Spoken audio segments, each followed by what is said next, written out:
Hello, welcome. We are gonna talk about my favorites of 2025. Mostly movies, some TV shows.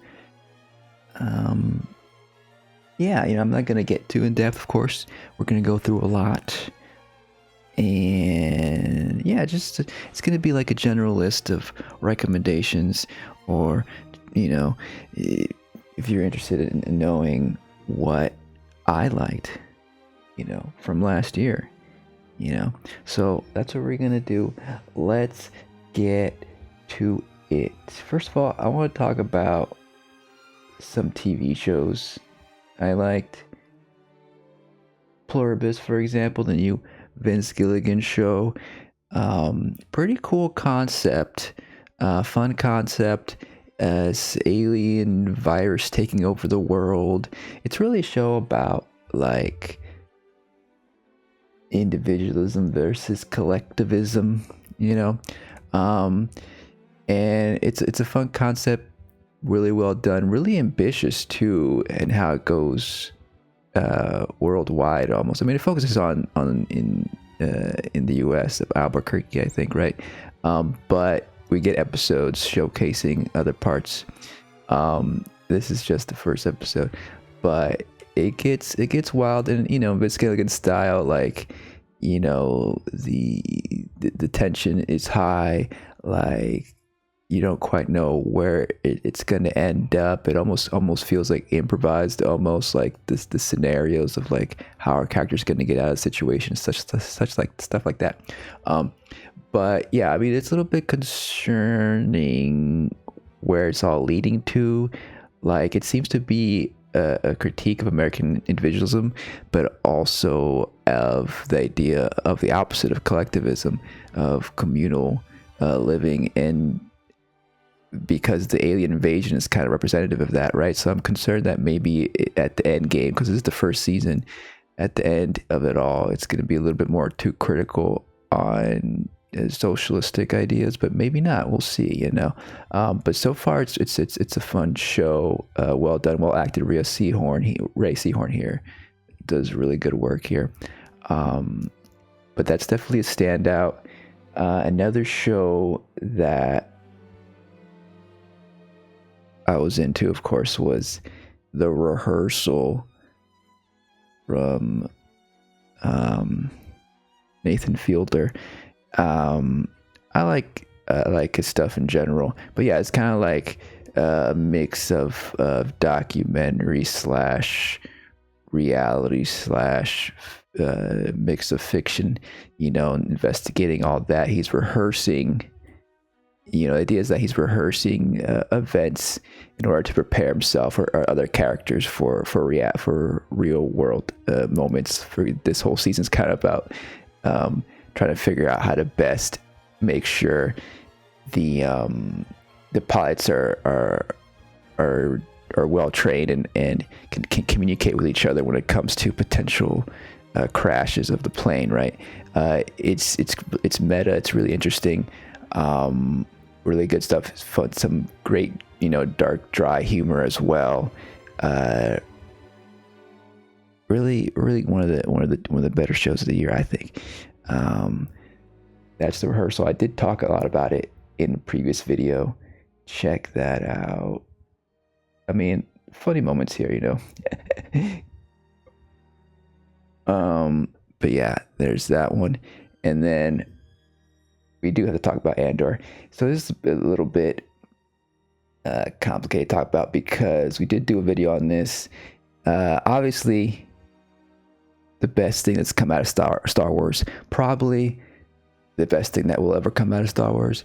Certainly nothing will probably top the ambition and the depth, the emotional heft of the revolutionary struggle. Will probably not be outdone within the next probably decade at least, especially now that Dave Filoni's in charge now. I mean, I don't know. Dave Filoni seems to be more into the nostalgic factor of the Star Wars than taking it anywhere more interesting. But we'll see. But the thing is also, like, we talked about this in the previous video. Disney Plus is still on the BDS list, boycott, divest, sanctions against Israel for its genocidal intent and desires and in Palestine, of course. And so I don't think, I don't recommend watching this on Disney Plus. You could go to your library. I'm sure the DVD and Blu-ray are out by now. You can go and procure it, from some friend on the internet somewhere. There's different ways, but it's hard to ignore the fact that this is probably one of the better shows of the year 2025, and probably one of the better artworks tackling the idea of revolution and fighting back against an oppressed system, that I think adds on to what George Lucas started off with the Star Wars stuff, movies. To him, he felt like that Star Wars was like almost an allegory, with the rebels kind of representing Vietnam and the Empire representing the U.S. So this goes, I guess, even deeper, more of an adult take on the concept that Star Wars brought up back in the day. So yeah, really good stuff. So those are the TV shows. Let's get into a little bit of some honorable mentions in the movie category. Speaking of Star Wars, Rian Johnson did another murder mystery this year. This is one of the good ones of his Knives Out trilogy. And this is just really good, top tier whodunit murder mystery story. Wake Up Dead Man. I think it's better. This one's the better one than The Glass Onion, which was like the second one in this trilogy. There might be more though. There might be more coming up. But this is the third one. This is, just visually too. Like look at this. Some stunning visuals here. But yeah, this is some fun twists and turns, unexpected moments. Great mystery stuff. Great also,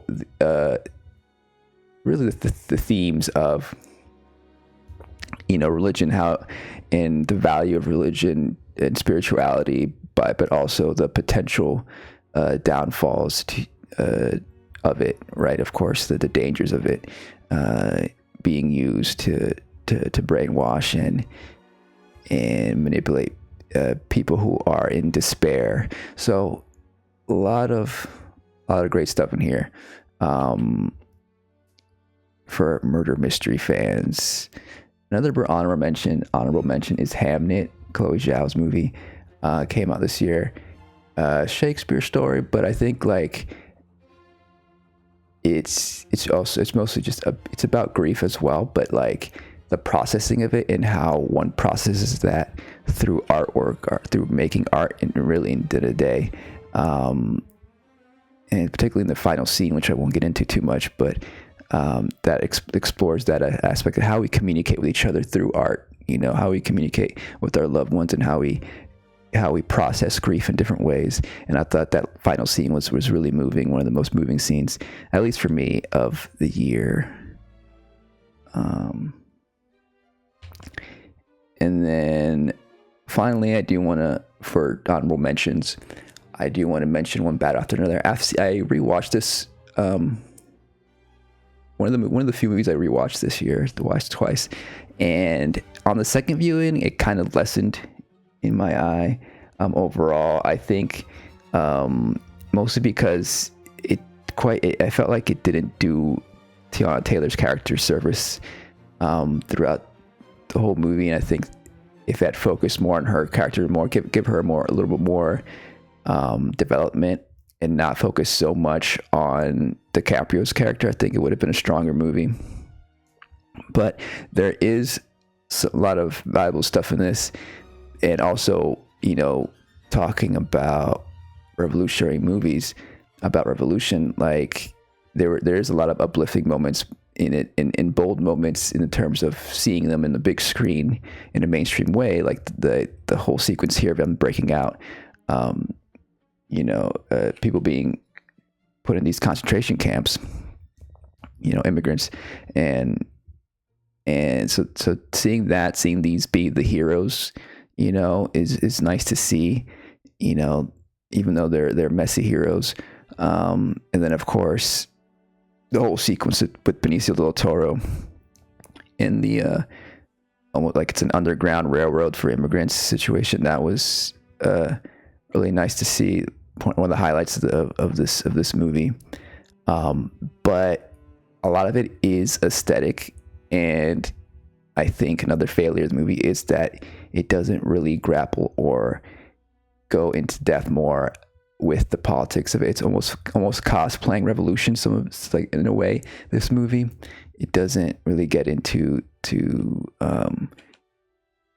actual revolutionary text, or isn't very explicit with any of that. It's any revolutionary language. So it feels a little bit more, by the end especially, it feels a little bit more spectacle than it is revolutionary.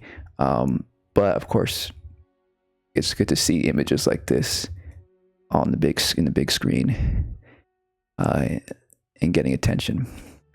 Okay, I forgot this one. So I recently watched this, The Resurrection. This is a Chinese film by Bi Gan. This is one of probably the most visually impressive movies of the year, and it's also kind of a celebration of cinema in general. It's very playful in its way, how it incorporates different eras of cinema.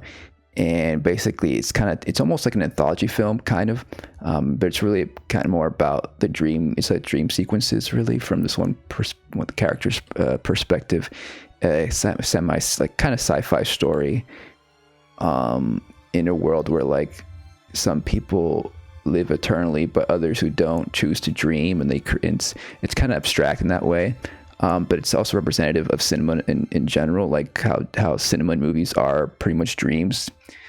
And so just visually, like, this is the silent film portion of it, and then it gets into there's different vignettes, different like little segments that are just breathtaking visually. Like this shot is just beautiful, and like a lot of great stuff in this. The thing is that, like, because it's kind of like an anthology film, like not every part of it works for me. Like some segments aren't as good as others, and so like the pacing and of it just doesn't like maintain the pacing throughout the whole movie how I would have liked. And it doesn't like maintain that. So that's probably why I would still say this is an honorable mention and not on my top list of the year. But definitely recommend it if you're a cinephile or interested in cinema as an art form and what it is capable of,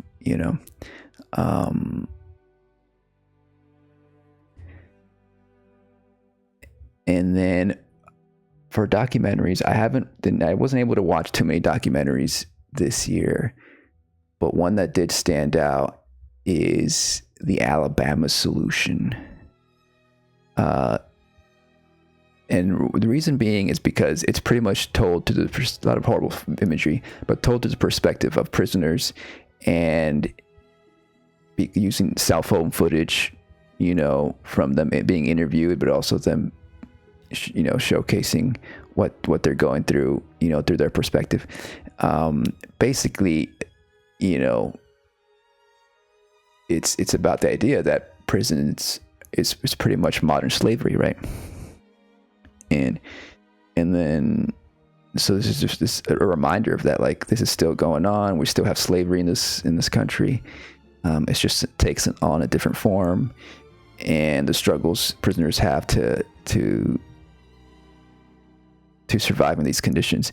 And it's also there's some uplifting moments as well, but also realist moments. The moments where they start organizing a strike, and they actually strike and to stop work to like get better conditions.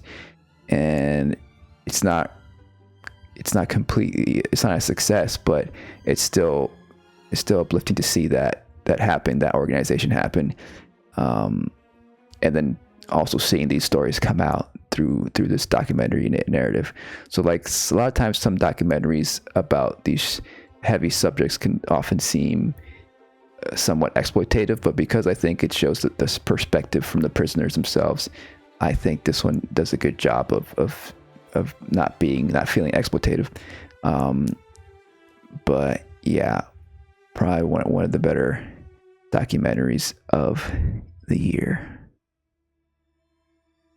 And now we're going into my official list, probably top 13 maybe, of my favorite narrative films, fiction feature films of the year 2025. First off, we got Friendship.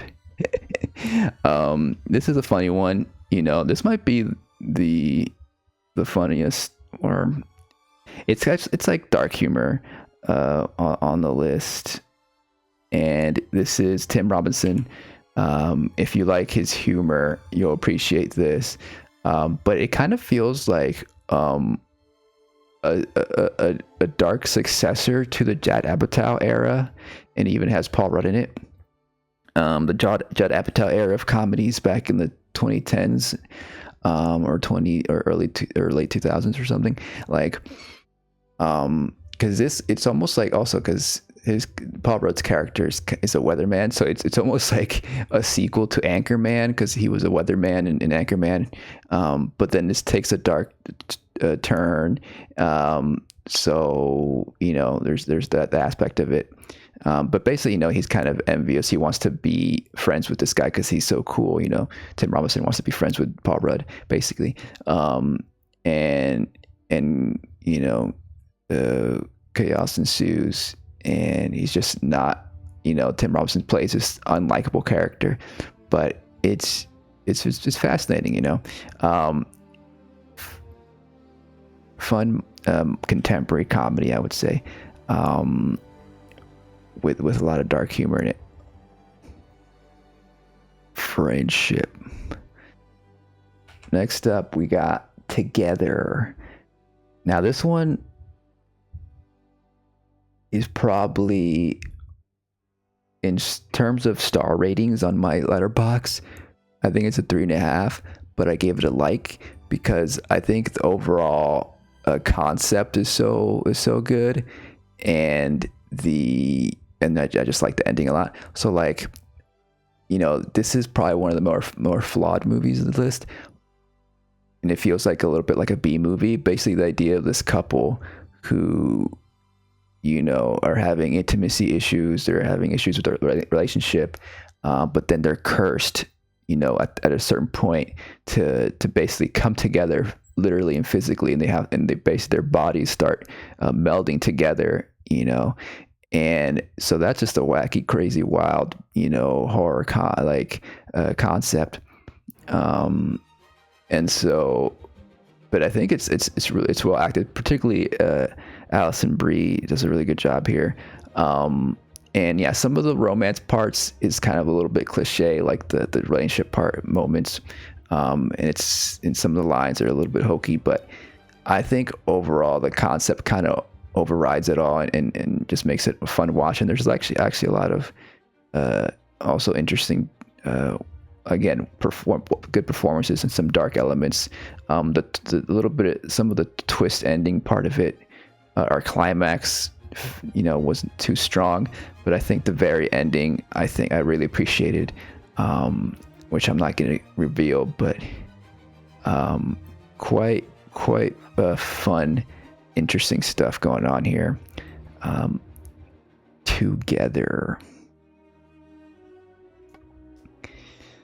Then let's get even more serious here. with their next film, If I Had Legs, I'd Kick You. The stars Rose Byrne. This is a Mary Bronstein film. So this is like pretty much from a perspective of a mother, having to raise a kid with disability, and the burden she has, as a father is working elsewhere. She's basically has to deal with it all, and she's also a working a mother as a psychiatrist, and so going through that, it's very intimate. The camera is very close ups, a lot of close ups, and it's very tense, anxiety inducing. I think it might have been produced by one of the Safdies, Josh Safdies, and so it kind of has that vibe of Safdie brother movies that are like really intense and anxiety inducing. But I think Mary here does a better job than either of the Safdie brothers did this year with their films, in really evoking that feeling. And she's definitely a flawed character in here. Maybe it could have been a little bit more critical of her character. There's a moment here where she's talking on the phone with one of the construction workers at her apartment that has a leak, and she confused. He has an accent, so she confuses him for a different ethnicity and stuff like that. Like there's different elements, like underlying subtle racism that she has, that I feel like maybe could have been focused on or be more critical of her, stuff like that. They do that a little bit of that with her neighbor at the hotel, but overall I think it's a good examination of the struggles of this woman here, really making you feel like you're in her shoes during this whole thing. Also, Conan O'Brien has a part in here, which is interesting. He actually does a pretty good job here in this serious role, not at all comedic. There's this is a wild story in a way. Okay, so If I Had Legs, I'd Kick You. Very interesting stuff. And now to sci-fi. This one came out earlier in the year. This is Bong Joon-ho's film Mickey 17, and basically a sci-fi story where Robert Pattinson is pretty much signs up to be in this almost like military force. He's okay with sacrificing himself basically because he gets regenerated every time he dies. So interesting sci-fi concept. So he's a 17th Mickey. But has also like a good romance story here with him and Naomi Aki here. And I thought it was a fun sci-fi thing. I think it's also like a good example of what Hollywood could look like if we gave a good budget to more interesting films and directors and screenwriters. Like this could be kind of like what Hollywood could look like, maybe, instead of just filled with a lot of just mediocre superhero Jurassic Park movies that we see a lot these days. So it's definitely, if some people feel like this is probably one of his lesser movies, Bong Joon-ho, but I feel like it's like if it's not top tier, it's like middle tier. And I liked it overall. Though the humor is an interesting Bong Joon-ho humor, and the villains may be a little bit too campy for some people, but I thought it worked pretty well within the world here, and I thought it was a cool movie. I did do a video on it, so check that out if you want to hear more of my thoughts. Next up, we got The Secret Agent. This is a Brazilian film, basically set in what was the 70s, during this oppressive time with an oppressive regime in power. And so it's basically just like everyday people kind of just navigating, living under this system, right? All this corruption around. And also, basically he plays a, this is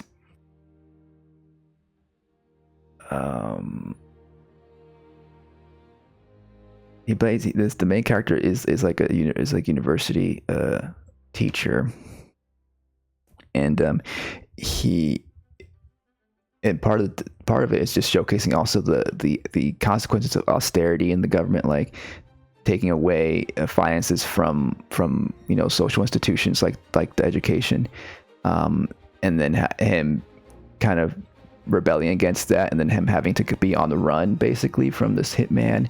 It's the whole thing, and I think it's a well done story, and it's not like your typical what you would expect from like a secret agent movie. It's not really a government secret agent. It's more just like almost like refugees slash people who are like against the government, like just trying to make it by and not like and fly under the radar as well, so it's not really about, it's not like an Andor where it's like about revolutionary warriors or anything. So it's like, and as well, and in the set design, the art direction, all that, like gives it a real grounded aesthetic that feels like this is right out of the 70s. And there's a little bit of surrealism here, some moments there, but it's actually framed in a way that's more like they're telling a story. So it's not it's not too off the wall, but some parts of it are a little bit slow. But I think what I liked about this movie is just the idea of the themes of it, of how memory fades and how we should try our best to remember the past, because history is circular, and we gotta keep our eyes out for the next fascist around the corner, and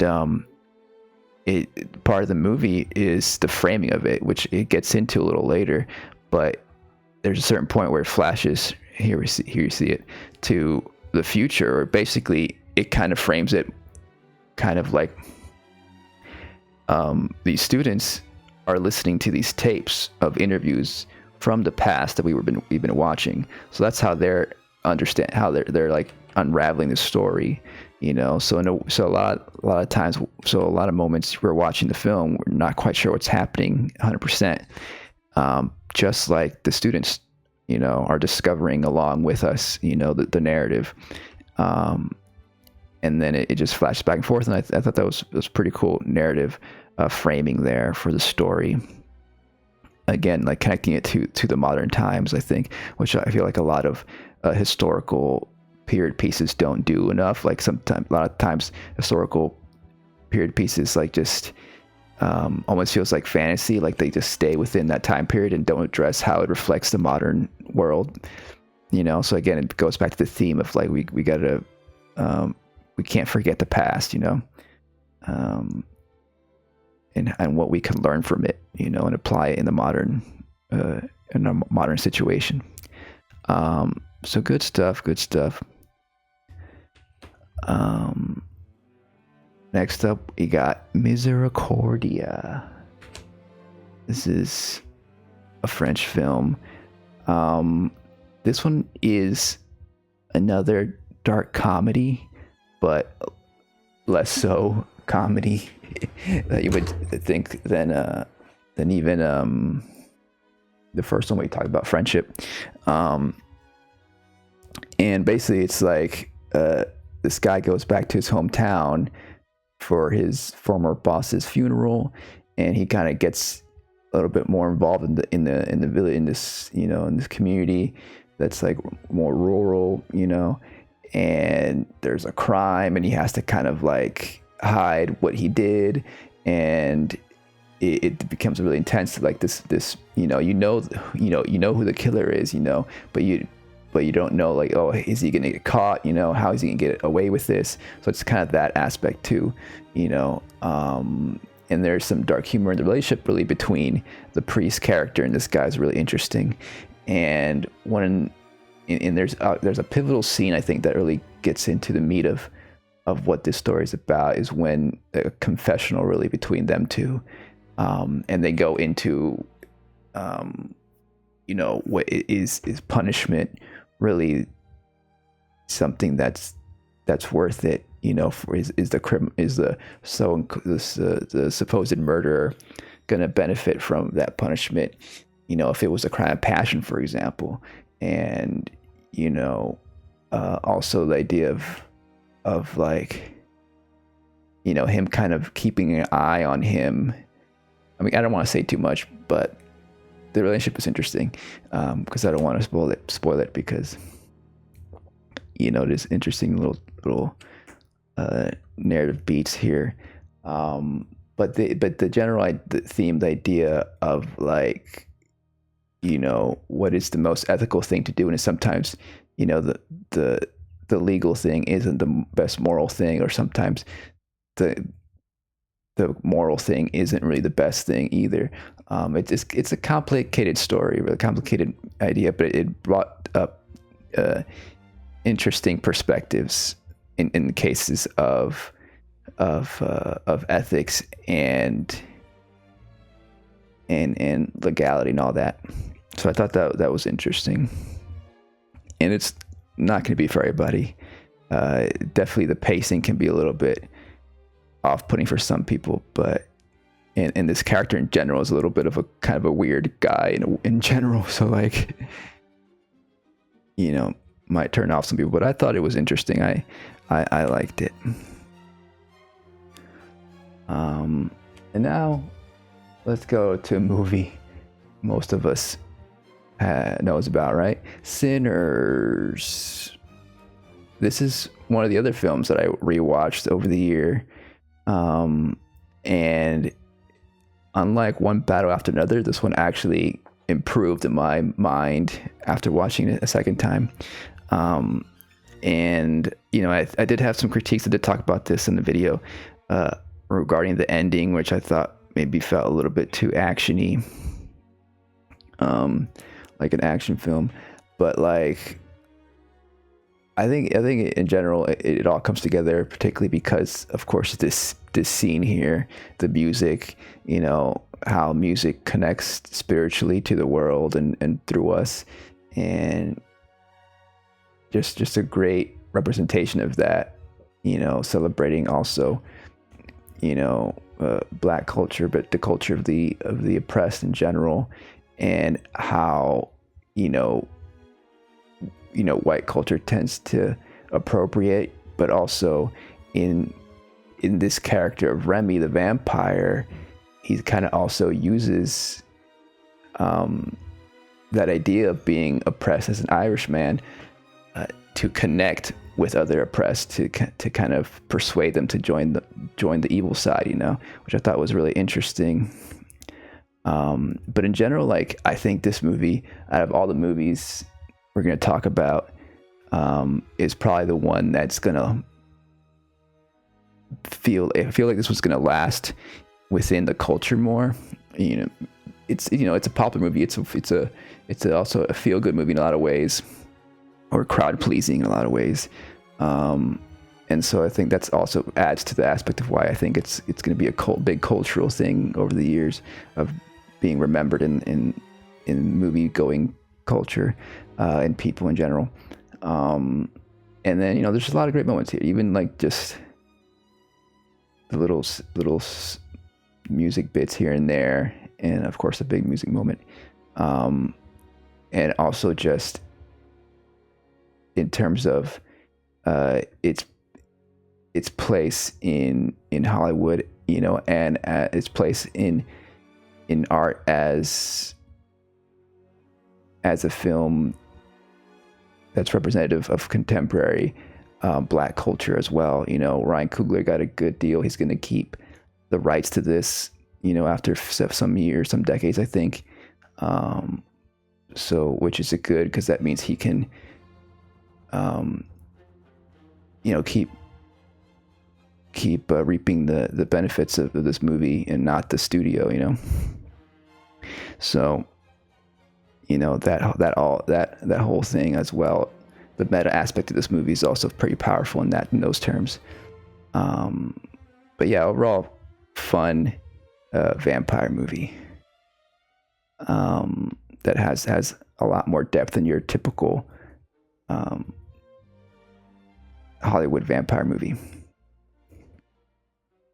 Sinners. Now back to something a little bit more different.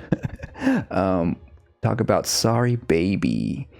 This one is also a sort of comedy, another sort of dark comedy from the perspective of this woman who is staying in her hometown in a way because she feels like perhaps she can't move on because of a serious traumatic event in her life. And she's kind of just grappling with that. And that's kind of like been in the back of her mind her the whole time she's living here, just trying to overcome that. And it takes a whole movie for her to really grapple with what happened to her and how she could move on with her life. But I think it's a really singular perspective from this director / actor, Eva Victor. And it also showcases this particular scene here is a particular incident that we had where this camera stays back here the whole time, but we understand what's going on. You'll have to see the movie to get more context if you haven't already. But like that scene in particular is a really impactful moment. And it's something that we've seen in, the context of it, we've seen in other films and stories, but presented in the way this movie has, not quite. We haven't seen it in this way. And I thought that was really effective. And also just, again, some of the humor in it, the dry, dark humor in this from Eva Victor's character is really well done and interesting. There's some awkward, funny moments as well. Her connecting with her neighbor and everything. So like there's some lighthearted moments in here as well. It's not all bleak, and I think it does a good balance of that too. A good balance of like, the bleakness with humor and trying to like survive through humor in a way, so it's not as like dreary and depressing as maybe other movies that tackle the subject matter are, which was really appreciated. So check it out, Sorry Baby. And then we got It Was Just an Accident. This one is an Iranian film about this guy who hears a squeaky noise. You really have to like, this is also a movie you have to like watch with a lot of focus and really listen to the audio as well, because he hears like a little squeaky sound that reminds him of the noise of when he was tortured, because basically it's about these, the trauma of being tortured under this, this oppressive government, and then, having been released, and now there's a period of peace, supposedly, during this time, and so he's traumatized, of course, and so he goes and hears that squeak and follows the person who was making it, because it's basically a prosthetic leg that he remembers from his supposed torture that had the same squeaky sound on his prosthetic leg. And so he follows him, and then basically he has to grapple and try to figure out what to do with him. Like, he captures him, and he's like, okay, I got to kill him, but I got to make sure this is the right guy. I can't just kill a random person. I have to make sure. And so he goes around and gathers other people who were tortured in the same prison to help identify the guy. And so it's the whole like, moral dilemma of, at what point can we be sure that this is the right guy, and should we enact revenge, and should we continue the cycle of violence, all that stuff done in Iran here. And also, there's the story of making this film is also interesting, because it's Jafar Panahi, who's made a lot of Iranian films, but has always had to do his films like underground, because you know, he wouldn't be able to make it, you know, under the oppressive censorship of the Iranian government. And I think only recently he's been able to do so, but he still has to, you know, submit the film to the censors to see if they let it fly. So I don't think he did that with this one. I don't know, but the point is that, like, you know, it's a lot of clandestine filmmaking processes and the production in general he had to go through in order to shoot this, you know. And also showcases also contemporary Iran, you know, before, you know, the most recent war that's going on right now. It's interesting to see that perspective, you know, especially for people who don't live there, aren't aware. And then, you know, it's interesting stuff. Like, we get to see, like, there's a moment where, you know, some women feel comfortable enough to not wear hijabs, you know, and that's another aspect. But yeah, it's a lot of different personalities, like, trying to figure out what they're gonna do with this guy, you know, and what are the ethics behind all that. And then has a really haunting ending that I get into and talk more about in one of a previous video, if you're interested in that. But really, really good stuff here. Next, we got the Chronology of Water. Now, this one, I feel like, has kind of been forgotten or missed on. Like, maybe because this is a film by Kristen Stewart. Like, I feel like a lot of people might dismiss this movie because it's her directorial debut. Of course, she's known as an actress, you know, Twilight and stuff. But I think this kind of showcases that she does have a good vision, a good directorial eye. You know, this is a really heavily directed movie in a lot of ways. The style of it, the pacing of it, the poetic visual storytelling of it, I think is overall pretty well done, and a good strong performance from Imogen Poots here. But it's based on a memoir from Lydia Yaknovich, and the story of, like, this girl who, you know, starts off, you know, as a swimmer, you know, for her school, but then transitions and becomes a writer, basically. And so it's her story. It's like it gets into some dark moments, dark elements, pretty, you know, about her, you know, her abusive past, and it's one of those rare movies where, like, it starts off kind of like maybe a little, you're not quite sure what's going on, and for me, like, the first hour or so, I wasn't into it, and I was like, okay, I don't know if I like this movie, because it was pretty heavy subject matter, and it didn't seem to be going anywhere meaningful, besides just showcasing, you know, an abusive family life.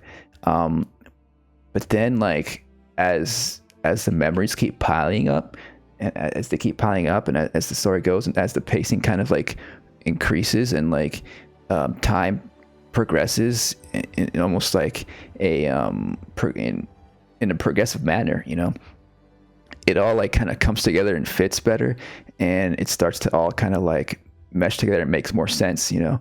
And then I really started to really understand the character here more, and you got a lot of this poetic imagery here that is just fascinating to look at. But, like, even, you know, in things that, even though it, like, flashes to different moments, and, like, it kind of skips around a lot, like, it doesn't feel incoherent, you know, particularly by the end. Like, it all makes sense. Like, the moment she's showing in her life, it's like the the ones that stand out the most and are like the best moments to see. You know, we don't need all the filler stuff, and like it actually works pretty well. But yeah, there's like a line in the movie too where she says something about like there's certain memories that come to her with the greatest force or something like that. But that's kind of like what the movie feels like. It's like all these memories that are very like that come at you with this force that you can't ignore, you know, but it's a series of those, you know, mostly in chronological order going through the film. And so you're kind of experiencing it, you know, through that perspective. And it's almost like a stream of conscious memory that you're going through it. And it's really, you know, I think it's pretty well done. Like, again, it takes a little bit to get into the groove, I think. But if you can get through the first hour, I think it's well worth it. And,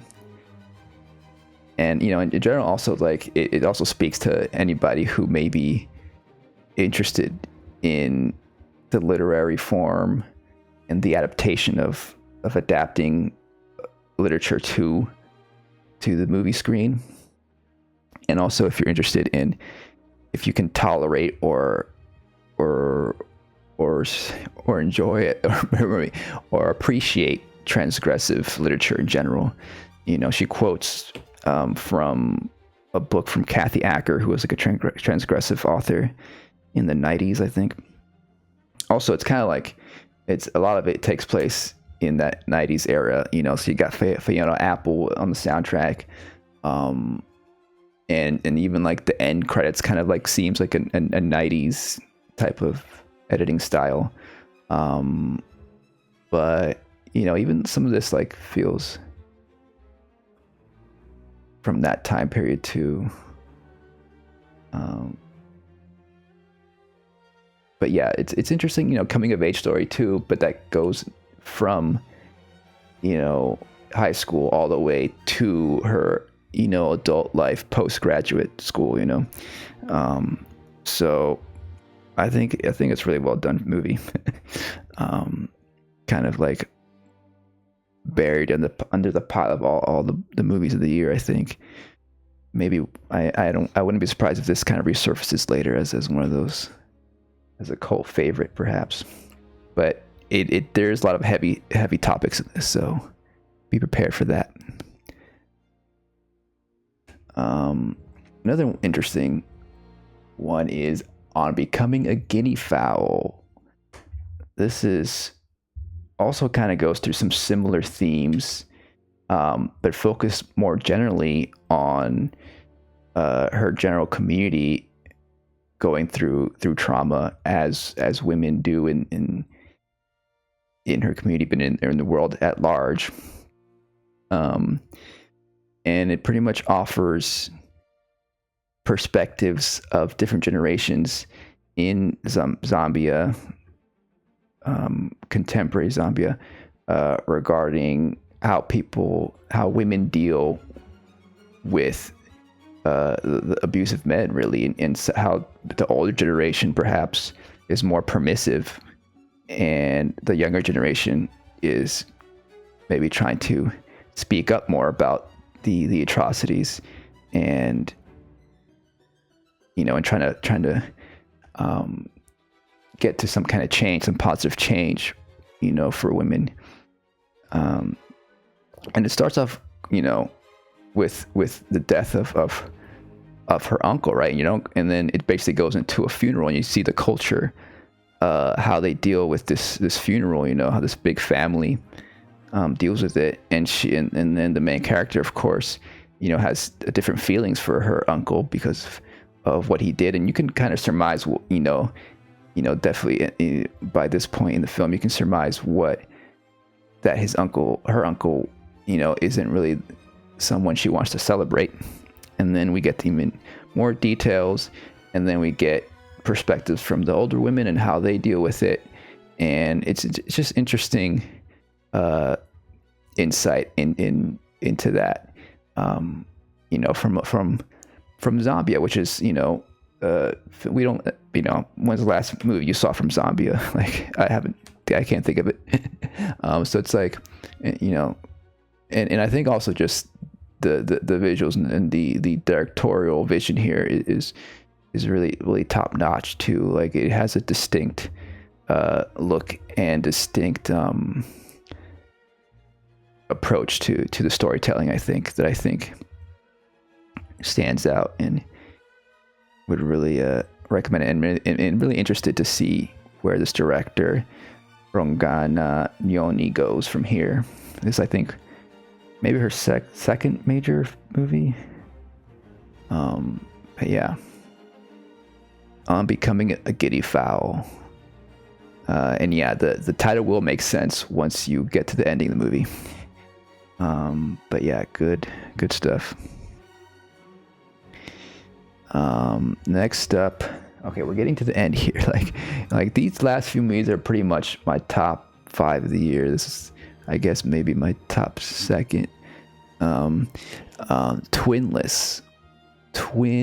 This is interesting. This also feel like got buried in the movie zeitgeist.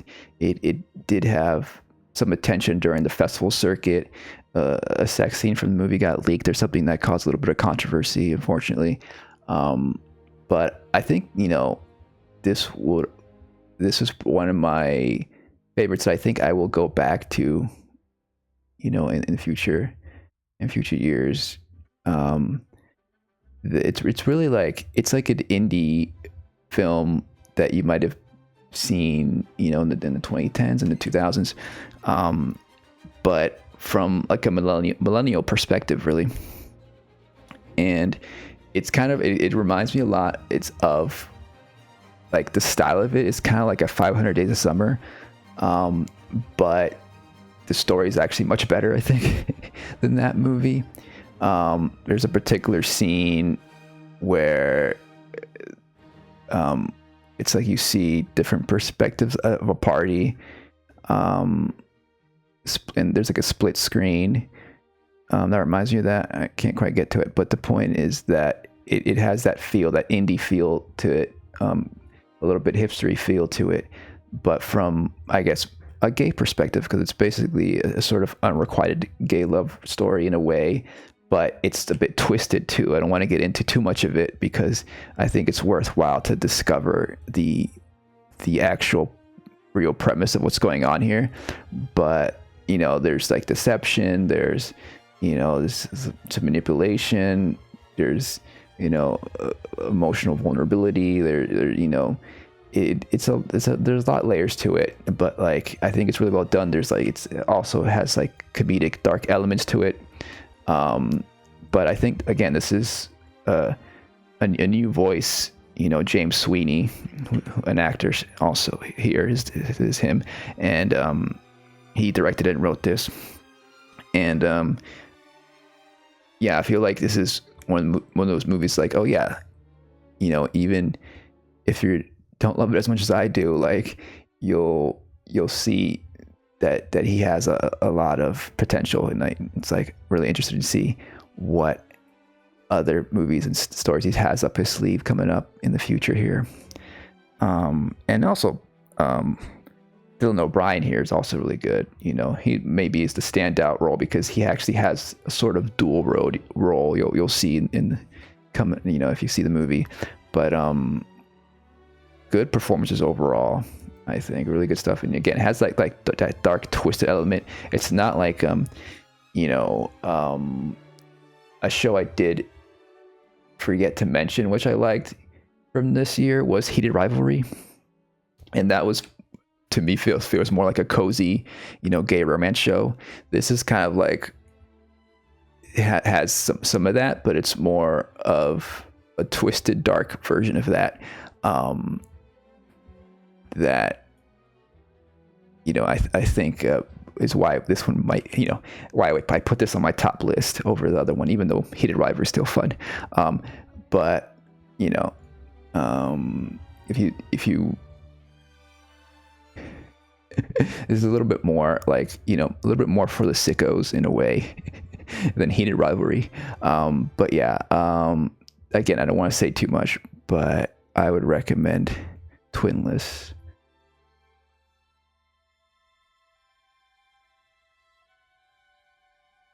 But if I were to name one film that tops them all this year, it would probably be No Other Choice. This is Park Chan-wook's latest and perhaps greatest film about this upper middle class man who loses his job and has to get his new job, and he has to basically decides in order to do that, he has to kill his competitors. And so it's about that. It's about the competition under capitalism that forces us to compete with each other in order to maintain a good, way of life, a good, social status, etc.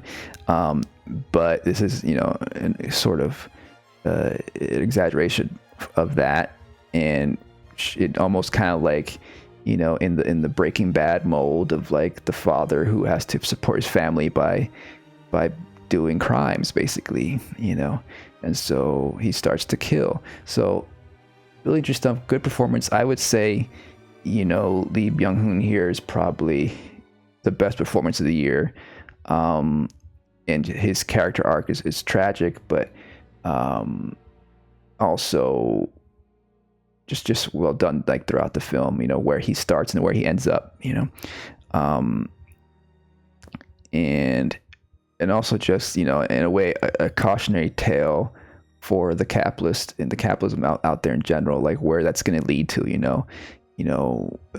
it does speak to the idea of technology taking over,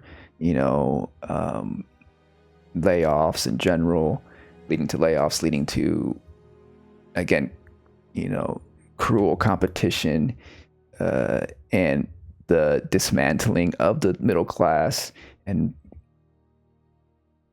just, coercing all of us back into being proletariat, basically being either, starving or, struggling working class people, either that or you become evil and become a capitalist. Like those are your options if you can make that way, if you can kill your way to the top, and even this story is like, even if you do that, you might, take a job away from somebody and have a temporary relief, but you're still stuck, maybe perhaps in the petty bourgeois, but you're not ever going to get to the upper class, no matter how hard you try, So, there's a lot of Marxist readings you can read into this, but I think overall the filmmaking aspects of the movie, like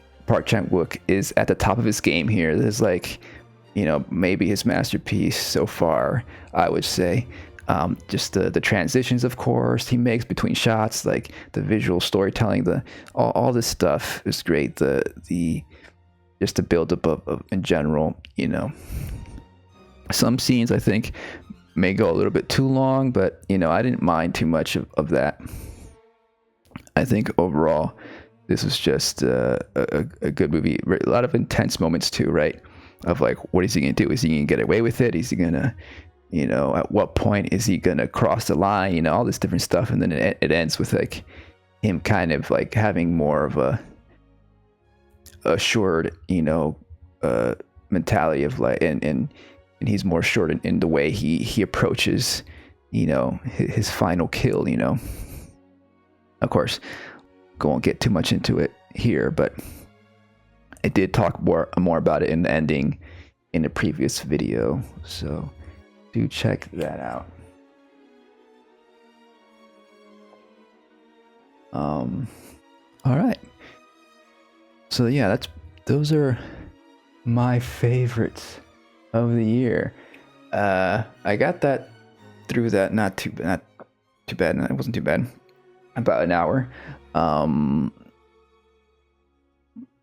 But yeah, of course, I wasn't able to watch every single movie, and there's, there might be some that I watched later and I realized, oh, that was actually best of the year, or I might revisit in a year or so and think, oh, maybe so and such movie probably shouldn't be in my top 13 or whatever.